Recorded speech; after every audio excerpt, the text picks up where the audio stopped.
தென்றலிலே மிதந்து வரும் தேன்மலரே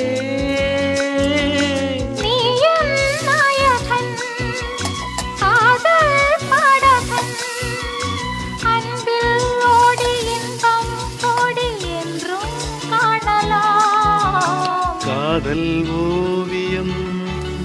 பாடும் காவியம் தேன் சிந்தும் பூஞ்சோலை நம்